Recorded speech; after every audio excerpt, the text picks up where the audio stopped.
अस्सलाम वालेकुम दोस्तों। आज की कहानी है एक लड़की की जिस पर एक जिन आशिक हो गया। लेकिन कहानी शुरू करने से पहले हमारी आपसे दरख्वास्त है कि हमारे चैनल हैदर वॉइस को सब्सक्राइब ज़रूर कीजिए और साथ ही बेल आइकॉन के बटन को दबा दीजिए ताकि हमारी अगली आने वाली वीडियो का नोटिफिकेशन आपको मिल सके। शुक्रिया। ठंडी ठंडी हवा के झोंके बारिश की बूंदों को अपने साथ लाते और जिस्म को भिगो जाते। मुझे बारिश बहुत पसंद है और मॉनसून की बारिशों में ऐसे ही छोड़ दूं ऐसे हो नहीं सकता। मेरा कहना था कि बारिश आए और हम कमरों में बंद होकर बैठ जाएं। ये बारिश के साथ नाइंसाफ़ी है और इतनी बड़ी नाइंसाफ़ी मैं नहीं कर सकती। बारिश की एक एक बूंद को खुद में जज्ब कर लेना ही बारिश का असली हक अदा करना है। मेरी इस मंतक पर हर कोई हंसता और मुझे पागल का खिताब दे दिया जाता। लेकिन घर में एक हस्ती ऐसी थी जो मेरे इस पागलपन में भी मेरा साथ देती और वो थी मेरी दादी जान। उम्र के इस पड़ाव पर अब तो वो बारिश को बस दूर बैठकर ही पाती थी, लेकिन बारिश के मौसम के शुरू होते ही घर में अनवाउ इकसाम के खाने उन्हीं की बदौलत पकने शुरू हो जाते और मेरे तो तब मज़े हो जाते। दादी जान कहा करती थी, ज़ैनी मुझे तुझ में अपनी जवानी दिखती है। मुझे भी बारिश जुनून की हद तक पसंद थी और तेरी ही तरह बारिश की हर बूंद के साथ इंसाफ करना जैसे मेरा फ़र्ज़ था और इस फ़र्ज़ को पूरा करने में मैं अकेली नहीं होती थी। ज़ैनब भी मेरा पूरा साथ देती।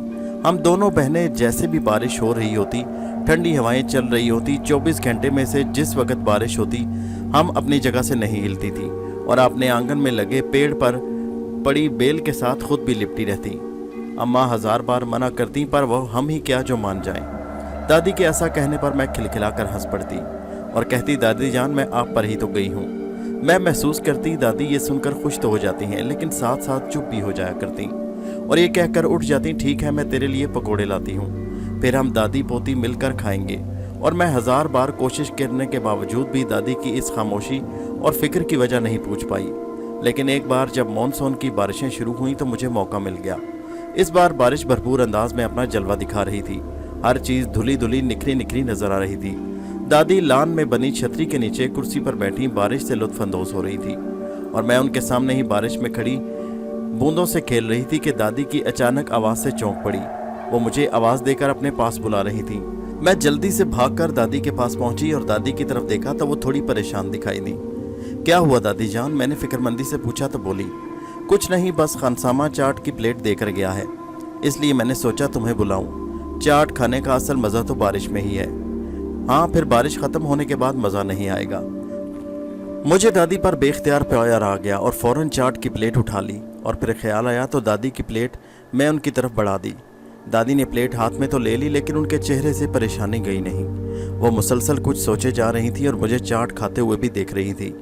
और इस बार मैंने हिम्मत कर डाली, क्या बात है दादी जान, आप कुछ परेशान नज़र आ रही हैं। मेरे पूछने पर उन्होंने एक नज़र मुझ पर डाली और फिर कहने लगी, नहीं मैं परेशान नहीं लेकिन थोड़ी फिक्रमंद हूँ। मुझे अंदाज़ा हो गया कि दादी जान बोलने के मूड में हैं, लिहाजा पूछने लगी, दादी जान किस बात की फ़िक्र है, आप मुझे बताएं ना। मेरा ख्याल था कि वो फ़ौरन कुछ बोलेंगी, लेकिन जब खामोशी तवील होने लगी तो मैंने ही खामोशी को तोड़ा। दादी जान सच सच बताएं ना क्या बात है, मैं आपसे हमेशा से ये पूछना चाहती थी लेकिन कभी हिम्मत नहीं हुई। मैं दादी से दोस्ती का भरपूर फ़ायदा उठा रही थी। दादी ने निगाहें मेरी तरफ उठाई और बोली, मैं तुम्हारे लिए फ़िक्रमंद रहती हूँ गुड़िया।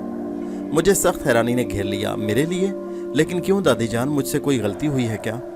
अरे नहीं, तुम तो मेरी जान हो, तुम्हारी हर गलती सर आंखों पर। बस मैं तुम्हें कुछ समझाना चाह रही थी।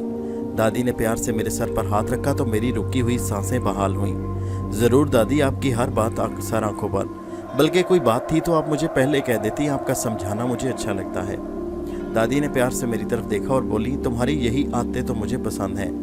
मैं दादी के और करीब होकर बैठ गई तो दादी ने कहना शुरू किया, उन्हीं की कहानी उनकी ज़ुबानी सुनिए। ये उन दिनों की बात है जब मैं और ज़ैनब अभी कॉलेज के आखिरी साल में थी। वो दिन भी कैसे दिन थे, हमारी एक दूसरे में जान बसती थी। शायद उसकी वजह यह थी कि हमारी हर पसंद नापसंद एक जैसी थी। हमें बारिशों के मौसम से इश्क था। अम्मा लाख मना करती लेकिन वो हम ही क्या जो मान जाएं। और फिर मैं जैसा कि तुम्हें बता रही थी कि जब बारिश होती हम वक्त नहीं देखा करती और खुले आंगन में खड़ी घंटों बारिश से लुत्फानंदोज होती रहती। ये कोई ऐसा गलत फेल भी नहीं था, लेकिन बहरहाल एहतियात हर चीज़ में होना बहुत लाजमी है। इस बार गर्मी ने सबका बुरा हाल कर दिया था। हर चेहरा मुरझाया हुआ था। लोग बारिश की दुआएं कर रहे थे और हम दोनों तो बारिश के इंतज़ार में दिन गिन रही थी। लिहाजा इस बार जब बारिशें हुई तो हमने सारे घर को सर पर उठा लिया। अम्मा अब्बा की हम जान थीं।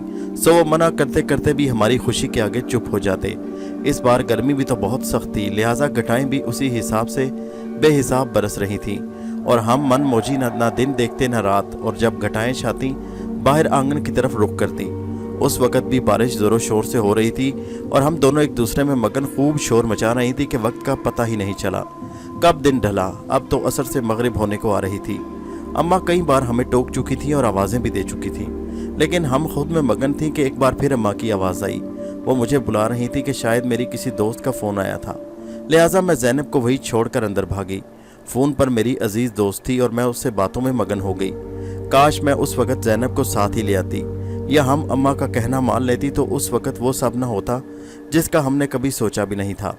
शायद अम्मा इसलिए भी मना करती, लेकिन काश के खुल के एक बार समझा देती, बता देती तो ज़ैनब उस वक़्त वहाँ खड़े होने से बच जाती, या काश हम खुद ही अम्मा की आवाज़ सुनकर अंदर आ जाती। खैर उस वक़्त असर और मगरिब दोनों का वक्त मिल रहा था और ज़ैनब अपनी धुन में बारिश में खड़ी उछल कूद कर रही थी कि अचानक सामने से एक बहुत खूबसूरत बिल्ली आती नजर आई। बिल्ली से भी भला कोई डरता है, लिहाजा एक अजीब बात हुई कि वो ज़ैनब के पैरों के पास आकर लेट गई। वो ज़ैनब के चारों तरफ चक्कर लगा रही थी। ज़ैनब अपनी धुन में मस्त थी, लिहाजा बिल्ली का इतना लगाव देखकर उसके पास बैठ गई और उसे गोद में बैठाकर प्यार करने लगी। अब मगरिब की अजान हो रही थी और मैं खिड़की से ज़ैनब को देख रही थी कि अम्मा ने मुझसे कहा बहुत देर हो गई है, अंधेरा भी छा रहा है, ज़ैनब को अंदर ले आओ। अम्मा की बात सुनकर मुझे भी ख्याल आया और फ़ोन रखकर आंगन की तरफ भागी। ज़ैनब अभी तक बिल्ली को गोद में लिए बैठी थी। मैंने ज़ैनब को पुकारा तो वो ऐसे चौंकी जैसे कि ख्वाब से जागी हो। मेरी आवाज़ पर एक नज़र बिल्ली ने ज़ैनब को देखा, म्याऊं म्याऊं की आवाज़ निकाली और दूसरी तरफ छलांग लगा दी। ज़ैनब एक ख्वाब के आलम में अंदर आ गई। अम्मा हमें मुसलसल डांट रही थी, लेकिन ज़ैनब ऐसे खड़ी थी जैसे उसे कुछ सुनाई ही ना दे रहा हो। मैंने उसे बुलाया, क्या हुआ ज़ैनब? लेकिन उसने मेरी बात का जवाब नहीं दिया और वहीं फर्श पर बैठ गई और मेरी अम्मा और मैं उसकी सूरत देखने लगी। हम दोनों पूरी भीगी हुई थी, इसलिए अम्मा को और गुस्सा आ गया, लेकिन ज़ैनब के मुंह से अचानक बहुत दर्द भरी आवाज़ निकली, अम्मा मेरा सर। ज़ैनब की आवाज़ में बहुत गैर मामूलीपन था। तभी अम्मा एकदम खामोश हो गई।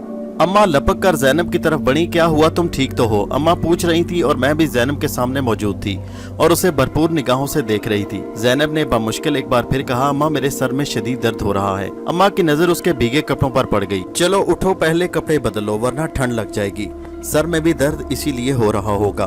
फर्श से ज़ैनब उठने की कोशिश करते करते नीचे गिरी और बेहोश हो गई और फिर जब ज़ैनब को होश आया तो वो नॉर्मल हो चुकी थी, लेकिन अम्मा ने सख्ती से अब्बा से कहकर पाबंदी लगा दी कि अब हम बारिश में नहीं निकलेंगी।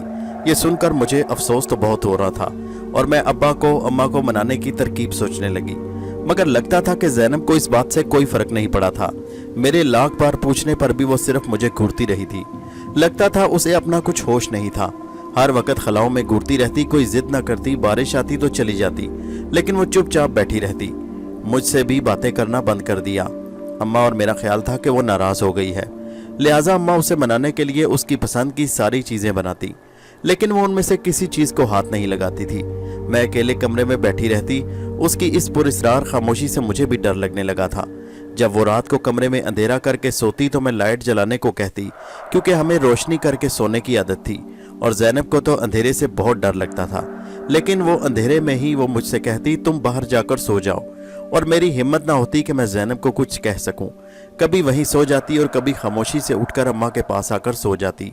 कहाँ तो ज़ैनब की फरमाइश ही ख़त्म नहीं होती थी और अब तो लगता था कि वो इस घर में मौजूद ही नहीं। हमारे साथ साथ अब्बा ने भी उसकी खामोशी को महसूस किया और ज़ैनब से कई बार बात करने की कोशिश की, लेकिन वो सिर्फ घूरती रहती, जिससे अब्बा और परेशान हो जाते। अम्मा अब्बा का ख्याल था कि सर के दर्द और बेहोशी की वजह से ज़ैनब के दिमाग पर शदीद असर पड़ा है, लिहाजा कई डॉक्टर्स को दिखाया, लेकिन सब ने उसे सेहतमंद करार दिया और कहा बच्ची ने शायद आपकी बातें दिल पर ले ली हैं, कुछ ही दिनों में खुद ही ठीक हो जाएगी। लेकिन ज़ैनब की हालत बद से बदतर होती जा रही थी। मैले कपड़े कई दिन तक पहने रखती, बाल भी बिखरे रहते। अम्मा मुझे समझाती, बहन को अकेला मत छोड़ो, इसे अपने साथ काम में लगाए रखो, इसका दिल बहले, और ख़ुद भी काम करते वक्त ज़ैनब को अपने साथ बिठा लेती। अम्मा की आदत थी कि नमाज के बाद सूरह यासीन ज़रूर पढ़ती। एक बार ऐसा हुआ कि जैसे ही अम्मा ने सूरह यासीन पढ़ना शुरू की, ज़ैनब की हालत बिगड़नी शुरू हो गई और वो चीख कर कमरे से बाहर भाग गई। मैं और अम्मा उसकी हालत देखकर सकते में आ गई। अब्बा को बताया तो अब्बा कुछ सोचकर मौलवी साहब को बुला लाए। मौलवी साहब ने जैनब को अपने पास बिठाया और कुछ हिसाब करने लगे। जैनब की आंखें वीरान पड़ी थी। वो हिसाब लगाते लगाते चौंक पड़े और कुरानी आयात पढ़ते पढ़ते जैनब की हथेली खोलकर कुछ देखा। मौलवी साहब के चेहरे पर परेशानी देखी जा सकती थी।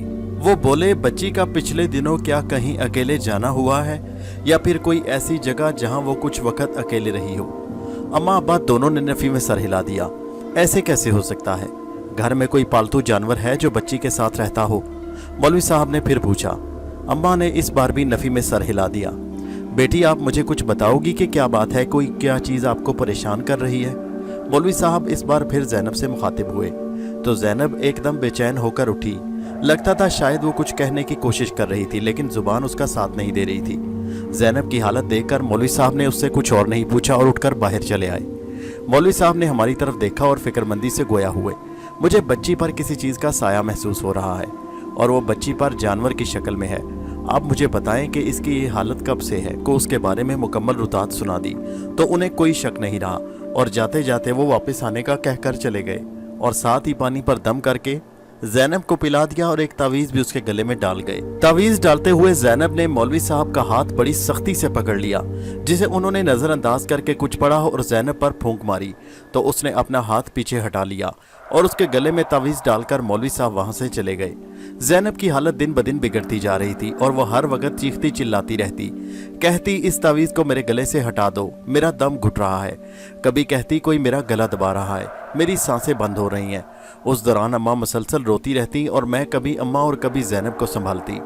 मौलवी साहब ने तावीज़ किसी सूरत भी गले से उतारने से मना किया था। मगरिब तक जैनब की हालत ऐसी ही रहती, फिर वो बेहोश हो जाती और जब होश आता तो खलाओं में घूरती रहती। हमें मौलवी साहब का बेचैनी से इंतज़ार था। दूसरे दिन वो चले आए तो हमें रोशनी की किरण नजर आई और उम्मीद एक बार फिर जाग उठी। मौलवी साहब के साथ एक बुजुर्ग भी थे। मौलवी साहब मेरे अब्बू से बोले, जमशेद साहब आप परेशान ना हो, आप देखिएगा जैनब बेटी को इस जिन से फौरन निजात मिल जाएगी। मौलवी साहब ने एक अज़म से कहा, आपका बहुत बड़ा एहसान होगा मुझ पर मौलवी साहब। अब्बा ने कहा, आप अंदर आ जाएं। अब्बा ने उनके लिए रास्ता छोड़ा तो वो बुजुर्ग बोले, अंदर तो हम आ ही चुके हैं जमशेद साहब, आप जरा हमें बच्ची का कमरा दिखा दीजिए, मैं उस जरा जिन की खबर लूं। अब्बा ने कमरे की तरफ इशारा किया तो बुजुर्ग ने अपनी आंखें बंद की और कुछ पढ़ते हुए आगे बढ़े। साथ ही उनके हाथ में जो तस्बीह थी उसके दाने भी गिराने लगे। कमरे के करीब पहुंचकर मौलवी साहब ने कहा, ठीक है आप दरवाज़ा खोलिए। अब्बा ने बहुत कोशिश की लेकिन दरवाज़ा ना खुला। अब्बा ने दरवाज़ा बजाया लेकिन अंदर से कोई आवाज़ नहीं आई तो बुजुर्ग खुद ही आगे बढ़े, अपने दोनों हाथों दरवाजे पर रखकर कुछ पढ़ना शुरू किया। दरवाज़ा पहले तो हिलने लगा और फिर थोड़ी देर बाद खुद ही खुल गया। कमरे की लाइट ऑफ थी और मामूल से ज़्यादा अंधेरा और खामोशी थी। मौलवी साहब ने हम सब को बाहर रुकने का इशारा किया तो अब्बा जी से रहा नहीं गया तो वो आगे बढ़े तो उन्हें रोका। बुजुर्ग ने जैसे ही कमरे में कदम रखा तो अंदर से जैनब की एक भयानक चीख सुनाई दी। हम सब पर खौफ तारी था। किसी बिल्ले की मुसलसल आवाज़ें आना शुरू हो गईं। वो बहुत ज़ोर ज़ोर और भयानक अंदाज में गुर्रा रहा था। जैनब भी मुसलसल चीख रही थी, अम्मा मुझे बचाओ, ये मुझे मार डालेगा। अब्बा मुझे बहुत डर लग रहा है, मेरी मदद करो। जैनब की आवाज़ एकदम बदल गई थी। वो बहुत भयानक अंदाज में चीखी थी, चला जा यहाँ से वरना बहुत बुरा होगा। इस बार बुजुर्ग ने भारी आवाज़ में कहा तो जवाब में आवाज़ आई, चले जाएंगे, लेकिन तू क्यों अंधेरे में छुपता फिरता है, सामने क्यों नहीं आता? शुक्र कर मैं सामने नहीं आ रहा, अगर सामने आ गया तो तेरी खैर नहीं है, जा चला जा यहाँ से। फिर आवाज़ आई तो बुजुर्ग एकदम और आगे बढ़े और बोले, मैं क्यों चला जाऊँ, तू क्यों नहीं चला जाता, ये तेरा मस्कन नहीं है। वो कहने लगा, हम अपना मस्कन खुद तलाश करते हैं, तू मुझे मत सिखा, अब मेरा यहीं पर बसेरा है। बुजुर्ग को गुस्सा आ गया और इतनी देर में उन्होंने कुछ पढ़कर अंधेरे में ही फूंक मारी और लाइट जल उठी। जैनब कमरे के एक कोने में खड़ी गुर्रा रही थी, आंखों से जैसे चिंगारियां से निकल रही थी। अब्बा उसके करीब जाने लगे तो उन्होंने रोक दिया, आप करीब ना जाएं। बुजुर्ग बोले, ये तेरा बसेरा नहीं है, इस बच्ची को छोड़ दे। जैनब बहुत खौफनाक अंदाज में हंसी, कितना नादान है तू, क्या तू नहीं जानता हम जहाँ बसेरा करते हैं वहाँ से इतनी आसानी से नहीं जाते। और ये कहकर वो पागलों की तरह आगे बढ़ी। अगर मौलवी साहब और अब्बा ने उसे पकड़ ना लिया होता तो वो बुजुर्ग का मुंह नोच लेती। जैनब बहुत दहान पान सी लड़की थी, लेकिन इस वक्त उसे संभालना मुश्किल हो रहा था। बुजुर्ग मुसलसल कुछ पढ़ रहे थे। जैनब के करीब आते ही उन्होंने उस पर फूंक मारी और अपने साथ लाई हुई रस्सी से उसे बांध दिया। फिर उन्होंने अब्बा जी और मौलवी साहब की मदद से उसे उठाया और बाहर आंगन में ले आए। जैनब मुसलसल चीख रही थी। बुजुर्ग ने जल्दी से सबके गिर्द एक हिसार खींचा और जमीन पर बैठ गए। बुजुर्ग की आवाज सुनाई दी, जा चला जा यहाँ से, जहाँ से तू आया है, वरना मुझसे कोई बुरा नहीं होगा। लेकिन ज़ैनब मुसलसल चीखती रही और मौलवी साहब और बुजुर्ग को बुरा भला कहती रही। उसकी आवाज़ भी बड़ी अजीब सी थी। उसके बाद बुजुर्ग ने हमसे बाल्टी पानी लाने को कहा और साथ ही साथ कुछ पढ़ना शुरू कर दिया। तकरीबन आधे घंटे के बाद बुजुर्ग ने उस जगह एक छोटा सा घड़ा खोदा और फिर उस घड़े में बाल्टी से पानी निकाल कर उस घड़े में डालने लगे। हम सब हैरान थे कि आधी बाल्टी पानी डालने के बावजूद वो घड़ा खुश्क था। पानी घड़े में पड़ते ही गायब हो जाता। ये अमल भी वो तकरीबन आधे घंटे तक दोहराते रहे कि ज़ैनब एकदम से खामोश हो गई। हम सब हैरान थे कि अचानक कुछ फासले पर से एक बिल्ला नमूदार हुआ और बुजुर्ग के हिसार से कुछ दूर आकर बैठ गया। वो बुजुर्ग को घूर रहा था और घुरा रहा था। उसकी आंखों में एक अजीब सी वहशतनाक चमक थी। बुजुर्ग ने आंखें खोली और उसे देखा। जा चला जा यहाँ से, वरना तेरा हशर भी तेरे साथी जैसा होगा। बिल्ले ने हिसार के चारों तरफ एक चक्कर काटा और हवा में गायब हो गया। हम सब खौफ के मारे थर थर कांप रहे थे और अपनी अपनी जगह जम कर रह गए। ऐसा मंजर हमने अपने कभी ख्वाब में भी नहीं सोचा था। लेकिन बुजुर्ग अपनी जगह इत्मीनान से बैठे थे और उनके चेहरे पर मुस्कुराहट थी। वो मौलवी साहब और अब्बा जी की तरफ मुतवज्जो हुए। अब फिक्र की कोई बात नहीं, आप बच्ची को अंदर ले जाएं और सुला दीजिए। जब ये सुबह उठेगी तो सब कुछ ठीक होगा। अब्बा ज़ैनब को लेकर अंदर आ गए तो अम्मा ने उसे अपने कमरे में ले जाकर सुला दिया। बुजुर्ग अब्बा जी से बोले, इस जिन का खात्मा हो चुका और जो बाहर आपने देखा वो उसका साथी था, लेकिन आपको तंग नहीं करेगा। ये सुनकर अब्बा और हमारी जान में जान आई और हमने मौलवी साहब का शुक्रिया अदा किया कि अगर वो ना होते तो हमारे साथ न जाने क्या हो जाता और न जाने ज़ैनब बेचारी का क्या हशर होता। दादी ने अपनी कहानी ख़त्म की और मुझे मुखातिब किया, ज़ैनी मैं बस तुम्हें यही समझाना चाहती थी कि मेरी ज़िंदगी का कोई एतबार नहीं, मैं तुम्हारे साथ कब तक हूँ, लेकिन तुम अपना खुद ख्याल रखा करो। ज़रा सी एहतियात से हम बड़ी बड़ी आजमाइशों और मुसीबतों से बच सकते हैं। मैंने दादी जान की ये बात सुनी तो दादी के गले लग गई और वादा किया, दादी ऐसा ना बोलें, अल्लाह ताला आपकी उम्र दराज करे। मैं आपसे वादा करती हूँ कि आपकी हर बात पर अमल करूँगी। हमारे चैनल हैदर वॉइस को सब्सक्राइब कीजिए। शुक्रिया।